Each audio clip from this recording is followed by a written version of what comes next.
أعوذ بالله من الشيطان الرجيم بسم الله الرحمن الرحيم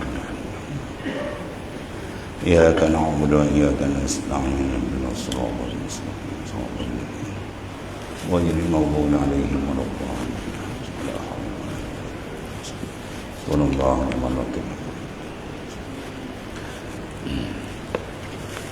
Sahabat apa? Nampak?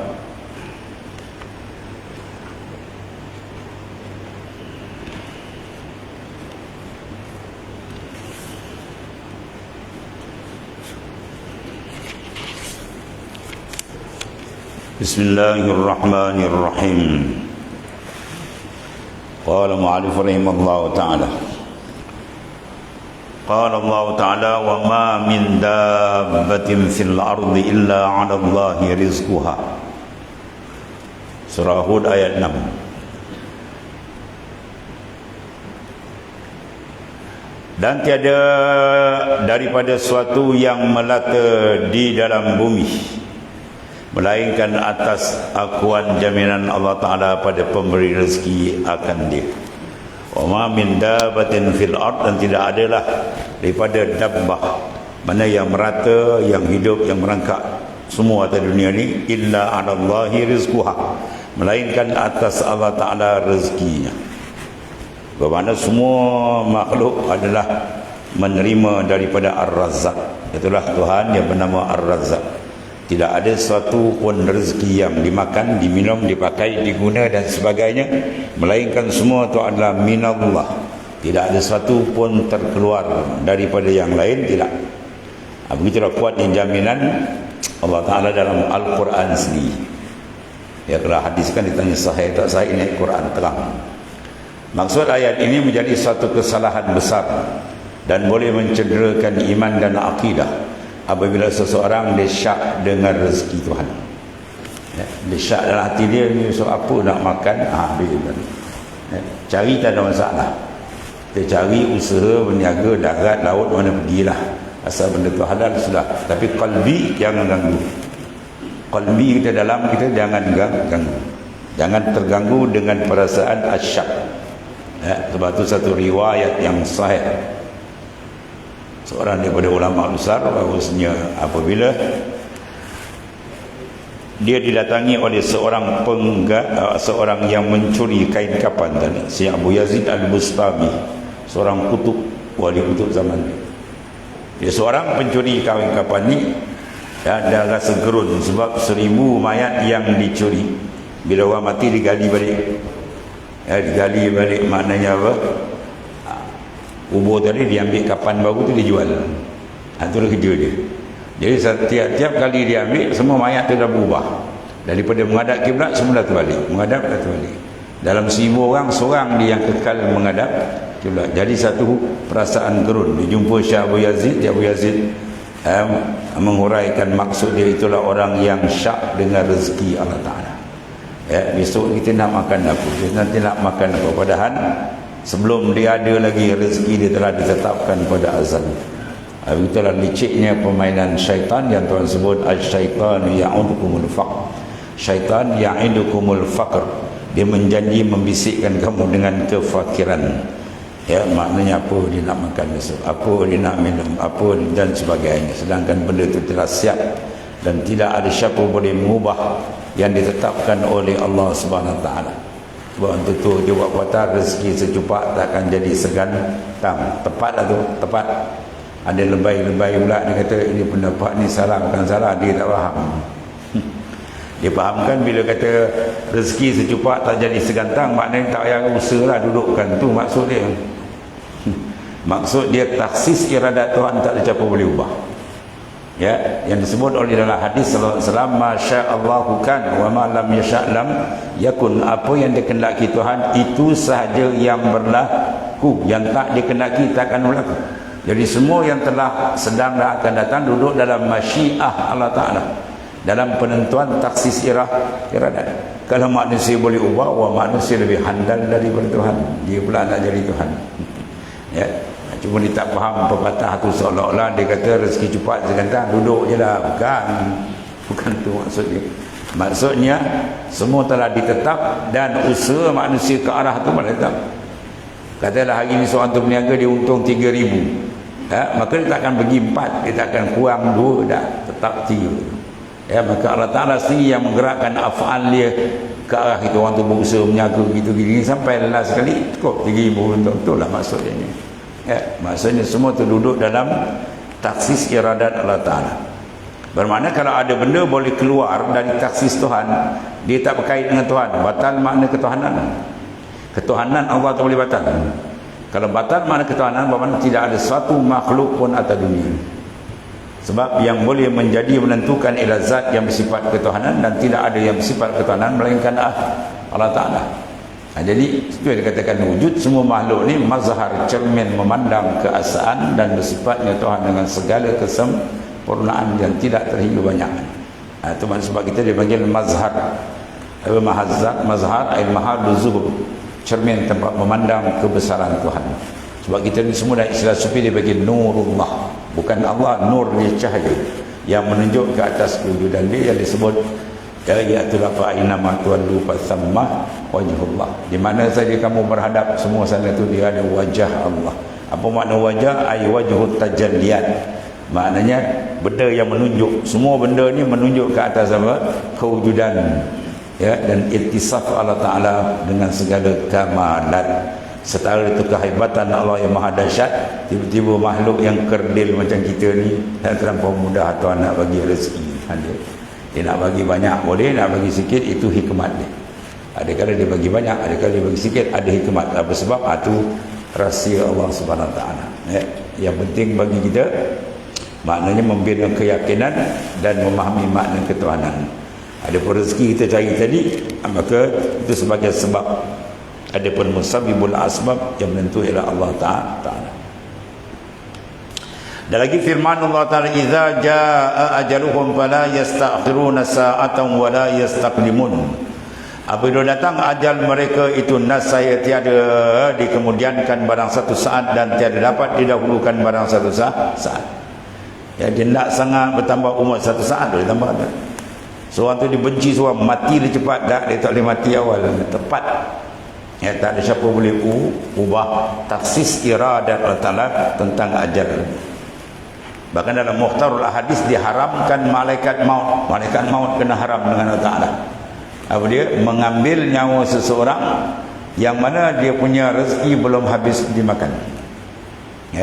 Mana rezeki dia tadi tu ada lagi barang sedikit yang belum habis dimakan, tak boleh ambil nyawa kan?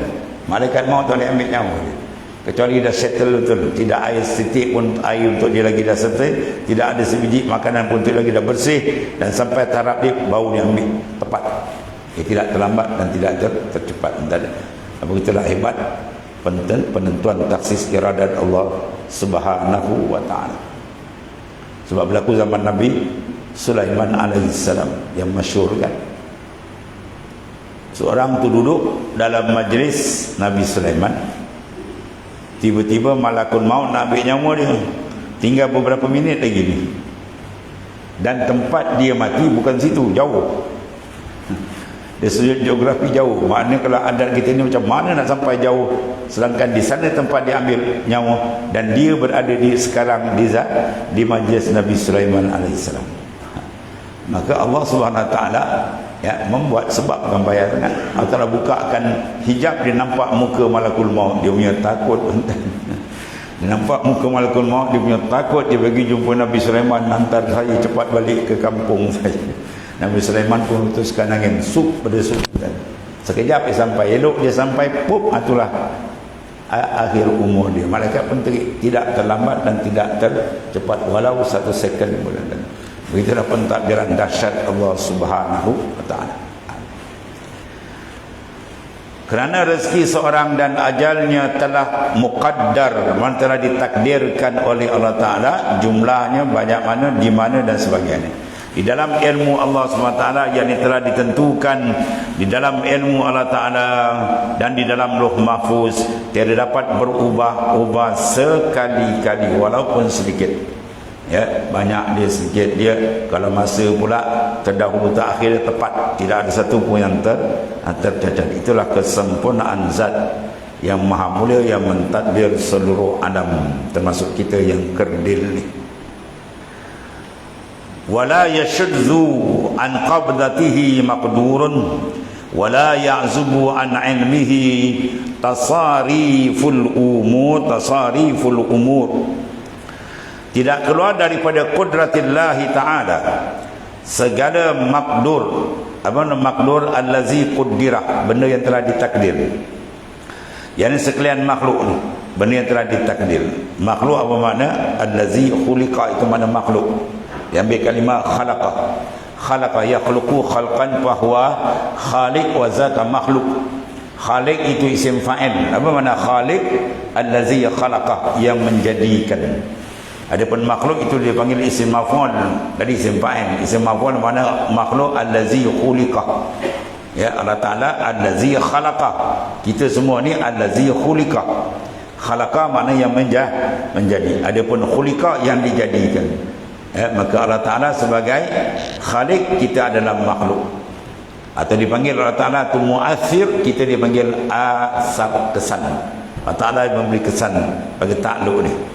Cuma ada kekhilafan di kalangan ulama tentang qada dan qadar. Ya, qada apa dia? Qadar tu. Ada setengah ulama mengatakan qada, ya, qadar adalah taksis iradat pada azali. Itu dipanggil qadar. Qada ialah takluk tanjizi hadis bagi kudrah. Ya. Makna benda yang telah ditaksis iradat oleh Allah Subhanahu Wa Taala dipanggil, ya, qadar. Sekian. Tiba masa Tuhan jadikan, atau siapa punya peranan pula? Kudrah. Dia panggil takluk tanjizi hadis. Ya, dia mengadakan apa yang telah ditetapkan oleh iradah dia. Seperti al-qudrah wal iradah muta'alliqatani bi jami'il mumkinat. Qudrah Allah Ta'ala dan iradah dia bertakluk. Apa bertakluk? Berperanan, ya, pada semua mungkin, semua makhluk. Dalam arti kata lain, tidak ada sesuatu pun makhluk mana selain Allah dipanggil makhluk terlepas daripada kudrah dan iradah. Ya, tak ada terlepas. Semua dalam taksis disiap, dan ibu masa dia yang mengurus kewujudan kita, ketiadaan kita, rezeki kita, hidup mati dan seterusnya. Adalah kehebatan zat yang dikatakan Tuhan yang sebenar, yang la ilaha illallah. Tiada Tuhan melainkan Dia. Esa dalam ketuhanannya. Cuma dalam pendekatan pengenalan dia banyak lapis lah. Kalau peringkat syariat, dia mengenal dengan dalil saja. Maka terbinalah akidah as-sahihah, akidah dia sahih. Kemudian kalau dia taraf itu saja, dia tidak gilapkan makrifat dia tadi, supaya peringkat naik, peringkat syuur, maka makrifat dia adalah kenal dengan ilmu saja. Dia boleh bahas, dia boleh terangkan dengan hujah yang tepat tentang kewujudan Allah, dan ya, bersifatnya dengan segala sifat kesempurnaan yang mentadbir sekian alam. Kemudian masa lain dia leka lalai. Itu beza. Kita kalau kenal dengan ilmu saja. Berlainan kalau dikenal dengan azwaq, rasa hati, sentiasa keperasaan dia dengan Tuhan dia. Itu dia main qalbi, main roh, itu lagi tinggi. Ya, itu pengenalan dia panggil apa? Dah dekat. Ya. Tuan-tuan kenal Tuan Imam, kenal. Sebab apa? Satu kampung. Kalau tanya lagi seorang lagi, kenal? Saya kenal. Saya sebelah rumah lagi kenal. Kalau tanya seorang lagi, saya kenal Tuan Imam. Sebab apa? Tuan Imam tu apa? Ayah saya. Oh, itu dalam rumah. Kalau tanya bini pula, itu suami saya. Waktu lagi dekat. Empat tu kenal. Tapi kenal dia tak sama. Yang lebih dekat, lebih kenal. Siapa yang lebih dekat? Siapa yang telah terbuka cermin qalbi dia. Ya, dia bukakan hijab, maka lebih terang. Dan lebih terang dia menampak, dia berjalan semua dengan Allah Ta'ala. Ya, berbeza dengan orang yang sekadar akidah. Dia kenal Tuhan, dia tahu kebesaran Tuhan, tapi digayakan hidup dia berjalan dengan nafsu. Bukan dengan Allah Ta'ala, dengan nafsu. Dia ikut nafsu dia. Kau buat benda ni kenapa? Kau tak tahu ke Tuhan tu melihat? Tahu. Habis kau buat? Tak jawab. Buat nafsu dah tipu dia. Ya, sebab apa? Dia tutup cermin hati tadi. Tapi bila dia sucikan balik, dia lap cermin hati daripada kelalaian dan maksiat mungkar, cermin hati dah terang. Ketika itu bahawa dia berlazat dengan Tuhannya. Hatinya tidak akan berpaling kepada yang lain yang bersifat sebagai penipuan semata-mata. Ya, wa mal hayatud dunya illa mata'ul ghurur. Tidak ada kehidupan dunia melainkan mata benda yang banyak manusia tertipu dengannya. dengan sebab mata benda dunia manusia tak kenal Tuhan, atau dengan sebab mata benda dunia tadi yang tak dikawal manusia terjauh dari Tuhan, atau manusia tergelap batin hatinya dari Allah, maka menyebabkan mereka terlibat dengan benda-benda yang tidak sepatutnya.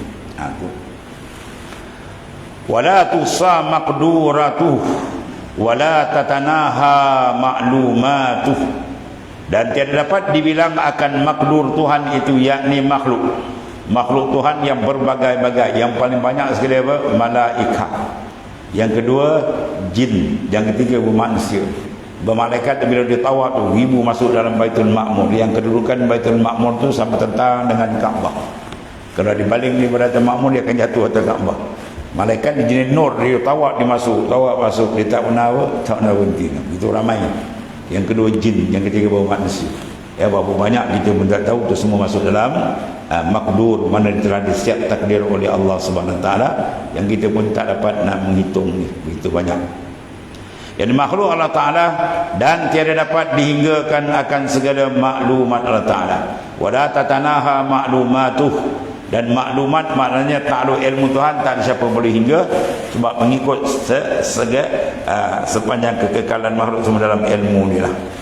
Dan tiada dapat dibilang akan makhluk Allah Ta'ala itu kerana syurga serta segala nikmat itu kekal. Kalau dia ada berakhir, kita boleh kira dia ada akhir tahun berapa, 20,000 tahun lagi boleh kira lagi. Tapi bila tak berakhir, kekal, maknanya sepanjang-panjang ada jadikan Allah Ta'ala dalam keadaan sedemikian untuk memberikan nikmat. Dan itulah sebaliknya azab untuk diberikan keazaban secara kekal juga. Sebab itu nikmat sebenar adalah di sana, azab sebenar juga ada di sana. Kita di atas dunia ni sebagai mimpi saja. Dan an-nas niyam iza matu intabahu, kedudukan manusia di dunia bagi orang mimpi saja. Bila dia mati boleh terperanjat, boleh sedar. Hidup sebenar adalah di sana. Orang mimpi berjalan tadi, sama ada mimpi enak ataupun tidak sebentar. Dia jadi orang kaya kan, wah, dengan heli dia kan, kali bawa jatuh rupa celakatil. Diingatkan mimpi betul, rupa celakatil gitu. Itulah mimpi. Ataupun sebaliknya, dia mimpi tu kena kejar gimau tentang, kata buka mata, alhamdulillah mujur mimpi gitu. Dah dekat gimau nak cekut ikan. Maknanya apa? Sama ada benda hebat dalam mimpi atau sebaliknya, sebentar. Itulah kita tak dunia. Kaya macam mana pun, pun malaikat maut habis. Susah macam mana pun malaikat maut habis, tamatlah susah. Sementara itu. Yang penting urusan dia Allah Ta'ala selesai je lah. Kalau dia selesai urusan dengan Tuhan, alhamdulillah, taat, alhamdulillah, balik dalam keadaan radhiyallahu anhum wa radu'an, disediakan nikmat besar di sana. Sebab itulah apa urusan kita kena ukur di sana. Iza arata anta fa'ala amran fatalabbara aqibatah wa in kana khairan famdi wa in kana syarran fantahi. Bila kamu nak lakukan satu kerja, buat program, tindakan dan sebagainya, fatadabbara aqibatah, kita kena renung apa kesan kita menghadap Qadi Rabbul Jalil di akhirat. Karena kalau benda ni mudah selamat kita di sana, teruskan. Kalau benda ni rasa tak selamat, sangkut di sana, stop. Dia gunakan mizanul maut, neraca kematian. Kita nak bercakap, nak buat ulasan, kita nak buat kenyataan, agak-agak boleh jawab tak di Mahkamah Qadi Rabbul Jalil. Kalau boleh, mana benda terbaik terus. Kalau baik sangkut, ada stop. Kita nak mendengar itu juga, kita nak melihat itu juga, kita nak bercakap, nak menampak dan sebagainya. 7 anggota yang wajib dikawal dan letakkan dia dengan mizanul maut, neraca kematian. Kalau dia benda baik, dia seronok. Kalau benda tak baik, dia akan terperanjat. Ini bahaya ni. Kalau tengah-tengah buat benda ni kan, malakul maut datang, habis kita ni. Maknanya benda tu kena tinggal. Dan kalau benda tu dibuat benda yang amal saleh dengan keikhlasan dia, insya-Allah kalau malaikat maut datang, mudah-mudahan kita mati dalam keadaan husnul khatimah. Benda-benda tu boleh buat terus, Dan sekalian itu dijadikan oleh Allah SWT bagi begitu pula. Tiada dapat dihingga akan segala maklum, mana pengetahuan Tuhan yang luas, kerana ilmu Allah Ta'ala tiada dapat dihinggakan. Sebab ia takluk kepada segala yang wajib. Takluk ilmu dipanggil inkishaf, nyata. Dia nyata segala yang wajib zat Tuhan, maka zat Tuhan kekal selama tak boleh hingga. Dia tak ada sakatan masa 20 tahun, 30 tahun, selama-lama. Maka oleh kerana takluk dia pun ilmu selama-lama kekal. Ya. Muta'alaq ni adalah benda yang wajib, iaitu zat dan sifat Allah Subhanahu wa taala. Dan untuk segala yang mustahil, mustahil begitu juga, mana lawan bagi sifat kesempurnaan. Maknanya mustahil itu selama-lama tidak berlaku di Tuhan, atau maksudnya. Ya. Tuhan bersifat dengan apa? Al-Qudrah. Lawan Qudrah apa? Al-Ajiz, iaitu lemah. Maka maknanya pengetahuan Tuhan tentang sabit dan wujudnya sifat Qudrah di dia itu kekal selama-lama. Sifat itu kekal. Dan begitu juga mana benda mustahil, lemah, mana Tuhan tahu bahawa dia tidak bersifat dengan lemah bila selama-lama. Itu maksudnya. Dan segala benda yang jaiz, benda yang harus, dan sekalian itu tiada baginya penghinggaan. Sebab Tuhan jadikan satu peringkat ke satu peringkat. Maka semua tu yang penting dia ialah kita memahami dan kita ada keperasanan. Ya, buat mursyid saya dia pesan kita, kau jangan tak perasan dengan Tuhan. Engkau jangan buat-buat tak perasan dengan Tuhan. Itu perasanan guru saya.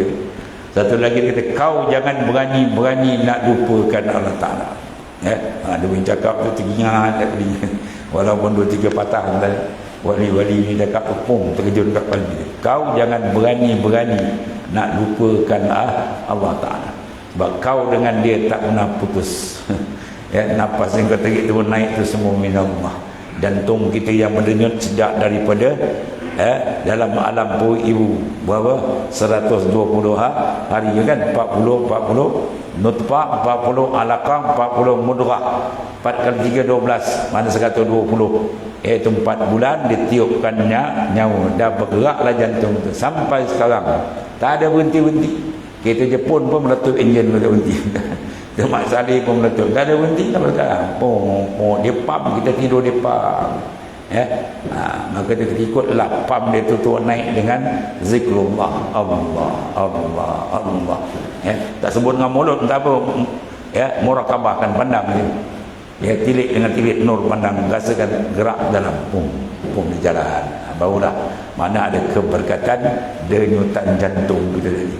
Dan bila jantung diiringi dengan zikir, dengan cahaya nur zikir, cantik ada keberkatan dia. Maka ada pemikiran yang elok. Ya, dia tak akan mengapu benda yang lain, dan pintu makrifat semakin terang akan dibuka oleh Allah Subhanahu wa taala. Dan sifat yang ketiga adalah ilmu. Wallah.